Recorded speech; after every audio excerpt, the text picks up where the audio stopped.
Добрый день, друзья! Продолжаем наше познание глубин истины.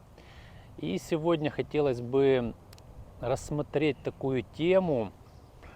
Это очень интересный такой нюанс относительно вообще того, как происходит развитие. Потому что, да, мы проговорили, вот общие очертания мы поняли в предыдущих видео.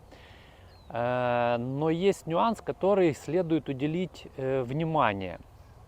Дело в том, что если посмотреть вот вокруг окружающий мир, в зависимости от уровня сознания человека, в зависимости от точки его восприятия, он воспринимает и относится к миру по-разному.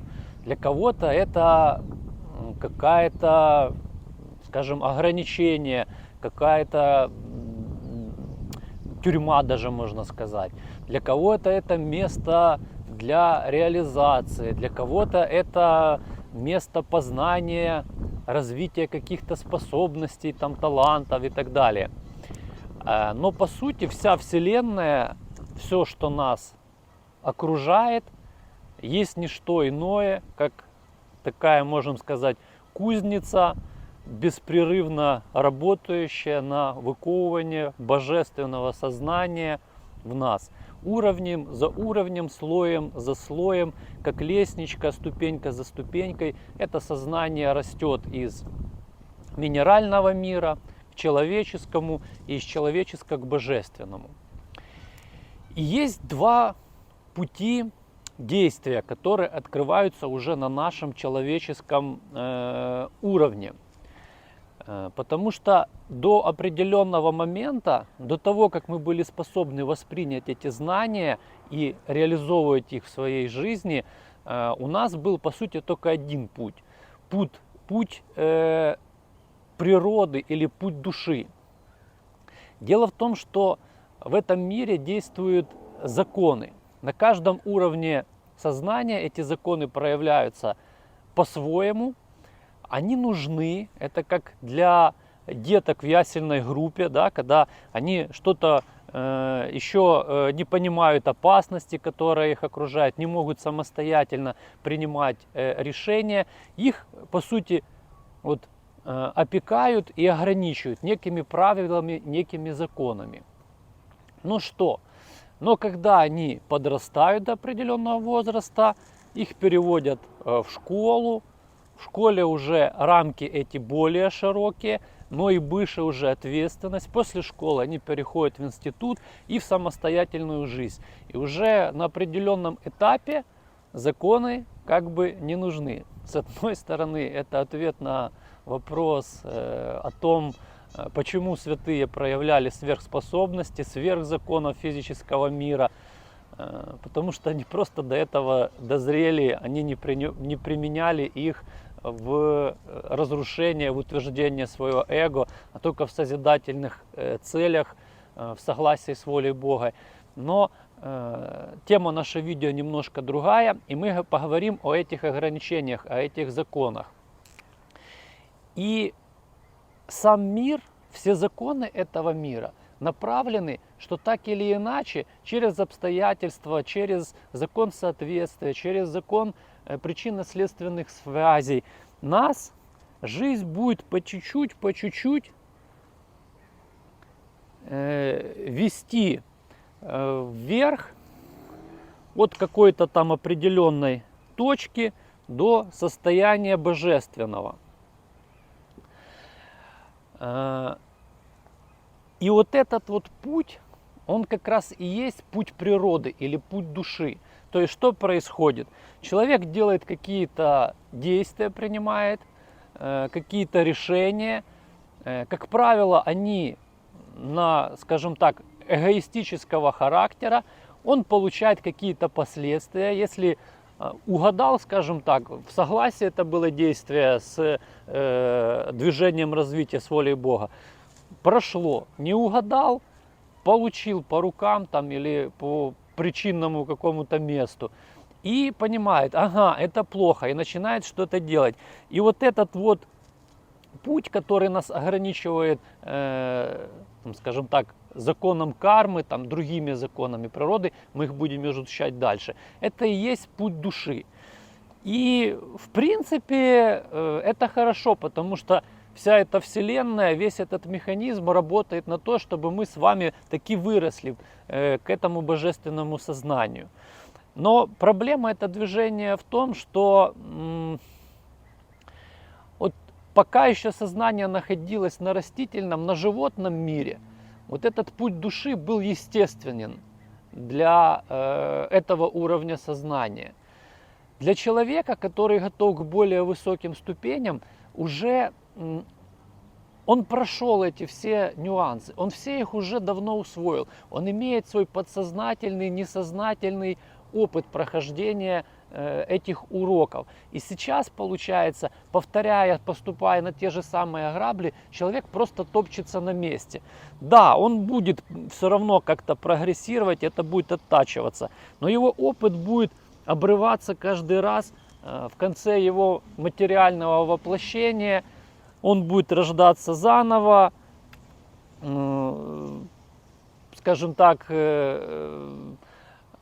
забывать о тех выводах, которые он сделал. Да, не откладываться на более глубоких уровнях сознания, но попадая в другие обстоятельства, он начинает повторять то же самое.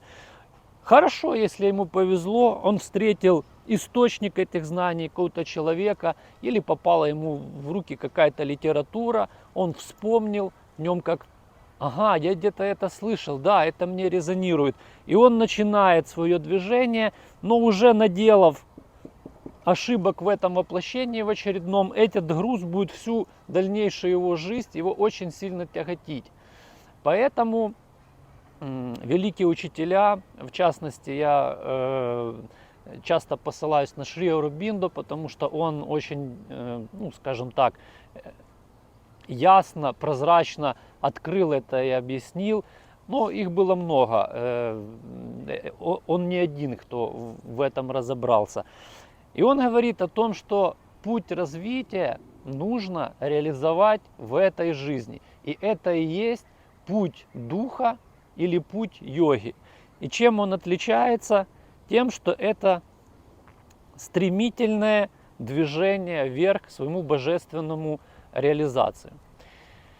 Мы говорили о том, что сознание людей в этом мире все-таки оно неоднородно. Да? Кто-то недавно там вышел только из джунглей, а кто-то все-таки к этому созрел. Но если вы смотрите это видео, это говорится уже о том, что у вас уже в этой жизни есть потенциал для этой реализации. И вы встаете перед выбором. Либо вы опять идете через пинки, через боль, через ряд разочарований и реинкарнаций, либо вы сознательно продвигаетесь к тому, к чему мы все идем. То есть выхода нету, все равно все туда рано и придут. Кто-то просто наделает ошибок, свалится еще там, где-то покрутится в этих перерождениях, но все равно рано или поздно весь этот механизм Вселенной заставит прийти к... Потому что это было, мы оттуда пришли, и мы туда и придем. Вопрос в том, либо мы топчемся здесь, либо идем. Здесь нужно учитывать такой момент, что тоже, казалось бы, ну вот, да, хорошо, мы решили, все, действительно, идем сразу же к Богу. Но нужно понимать, что это путь достаточно трудный.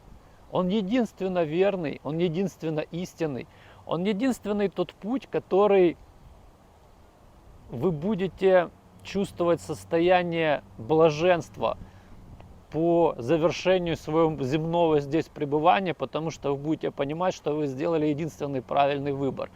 Но дело в том, что если в этом движении некие препятствия, трудности, накопленные из прошлого, которые фонят, проявляются поступательно и, скажем так, мягче, то при стремительном движении вверх, при стремительном проникновении света внутрь вашего существа, все это будет как бы проявляться более интенсивно. Да, в сглаженной форме, потому что дух вас изнутри будет преобразовывать и внутреннее ваше состояние, и давать вам ясность и силы в преодолении внешних препятствий, которые будут проявляться так или иначе, потому что мы имеем это эхо прошлого.